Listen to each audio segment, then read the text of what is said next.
మీరు ఇక్కడ పుట్టపర్తి ఇవాళ అభివృద్ధి జరుగుతోంది. ఈ నేషనల్ హైవే కనెక్టివిటీ వైబిలిటీ లేకపోయినా వచ్చిందంటే కేంద్రంలో ఉంటున్న గడ్కరీ గారు మంత్రిగా ఉన్నప్పుడు ఇక్కడికి వచ్చినప్పుడు ఆయన వెంటనే స్పందించి దాన్ని చేశారు. అది దాంట్లో భాగమే.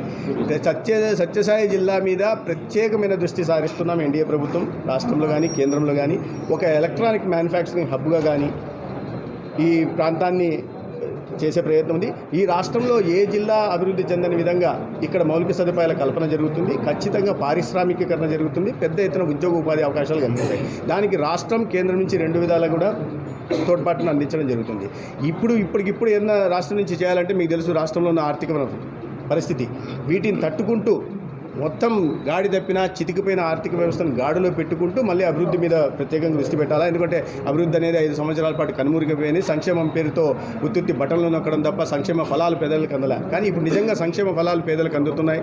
అభివృద్ధి అనేది ఇప్పుడు కనిపిస్తుంది. దగ్గర గూంతలు పూడ్చడం దగ్గర నుంచి మొదలుపెట్టాం. ఇక కొత్త రోడ్ల నిర్మాణం కూడా చేపడతాం తొందరలోనే. వీటికి కొద్ది సమయం పడుతుంది. గ్రామాల్లో పూర్తిగా 5 సంవత్సరాల పాటు ఫైనాన్స్ కమిషన్ నిధులు రాకపోయినా, 5 సంవత్సరాల పాటు గ్రామీణ ఉపాధి పథకం కింద నిధులు రాకుండా గ్రామాల్ని పూర్తిగా నిర్లక్ష్యం వహిస్తే ఇవాళ కూడా గ్రామాల్లో సాధికారత కోసం, గ్రామాల్లో సుపరిపాలన కోసం గాంధీజీ విశ్వసించిన స్వపరిపాలన తీసుకొస్తూ ఇవాళ ఫైనాన్స్ కమిషన్ నిధులు వస్తున్నాయి, నరేగా నిధులు కూడా వస్తున్నాయి. ఈ రకంగా అన్ని ప్రాంతాలని ఎటువంటి వివక్ష చూపకుండా అభివృద్ధి చేసే ప్రయత్నం చేస్తాం. అయితే పొటెన్షియల్ సత్యసాయి జిల్లాకి మిగతా జిల్లాలతో పోలిస్తే ఎక్కువ ఉంది.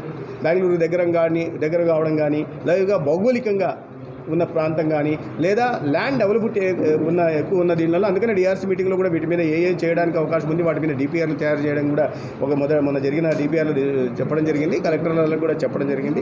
ఏ రకంగా సెంట్రల్ నుంచి అభివృద్ధి పథకాలను తీసుకురావడానికి అవకాశం ఉంటే